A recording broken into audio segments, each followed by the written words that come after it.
ओम तत्सत।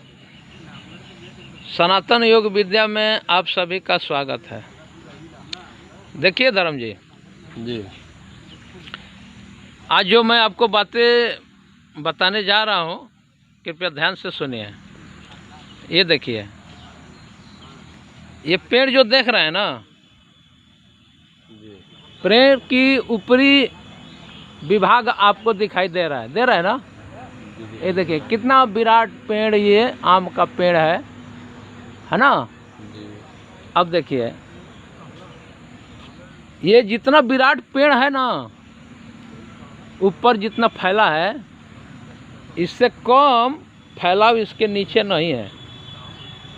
ये जड़ जब खोदा जाएगा मट्टी के अंदर, समझ रहे हैं, तो इसकी डालियाँ जितनी बड़ी बड़ी हुई है, उतना ही बड़ा बड़ा शोर यहाँ से गया होगा, लंबा लंबा जी। अब देखिए, हमारे मन का भी ऐसा ही जड़ता की स्थिति अपने अंतरतल में है। हमारा मन बाहर तो विस्तारित व्यवस्था बना लिया है, लेकिन उस मन के जो आंतरिक जो जड़ें हैं, है ना, इच्छाओं के, वासनाओं के, तृष्णाओं के, आशाओं के, है ना, विचारों के, ये मन तरह तरह के अपना जाल बना करके इस भौतिक जगत से इस तरह से अपने आप को ही बांध लिया है कि इस भौतिक जगत से छूटना इसके लिए बहुत ही मुश्किल हो गया है।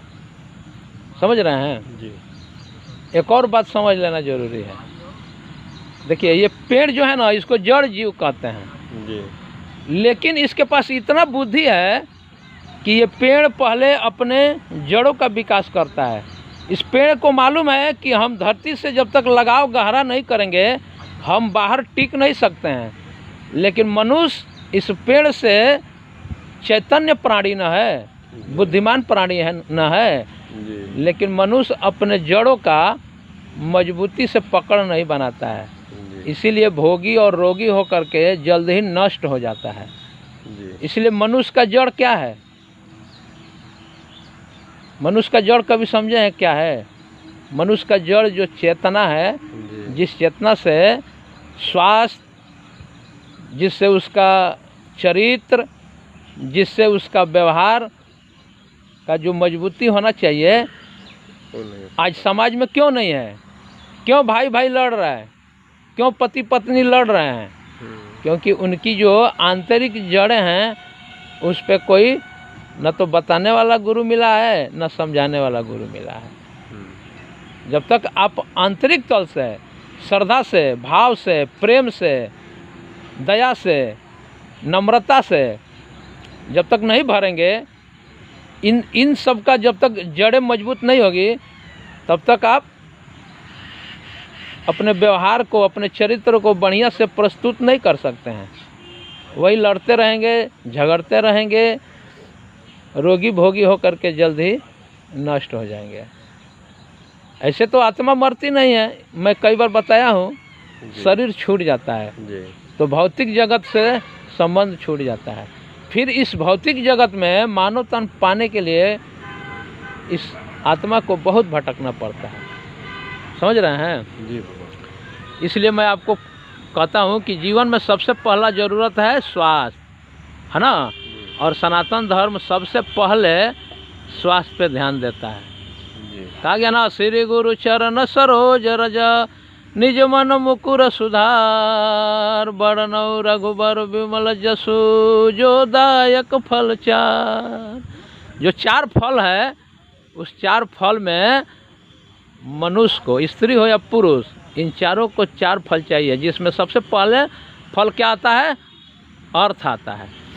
तो अर्थ का मतलब लोग क्या लगाते हैं? इस भौतिक जगत का पदार्थ को लोग अर्थ समझते हैं, और अर्थशास्त्री लोग जो हैं, जो अर्थ का मतलब समझा दिए हैं लोगों को, वो और अनर्थ कर दिए हैं। समझे? सोना, धरती, चांदी, गेहूँ, चावल, इसको लोग अर्थ बताएं। अरे वो तो पदार्थ है। अर्थ क्या है?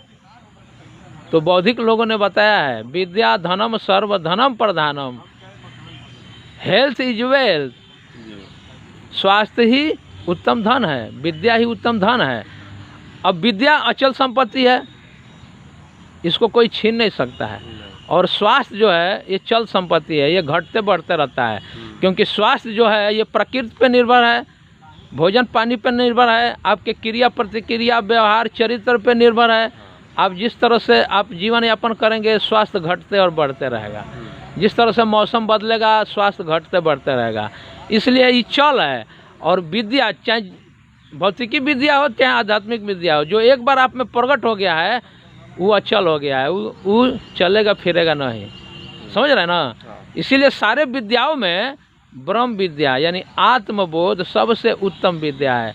और ये पा करके मानव जीवन पा करके जिसने ब्रह्म विद्या आत्मबोध नहीं किया उसका जीवन पशु के जैसा बेकार हो जाता है। ठीक है, आज के दिन इतना ही। आगे हम लोग चर्चा करेंगे दूसरे दिन दूसरे टॉपिक पर। ओम तत्सत।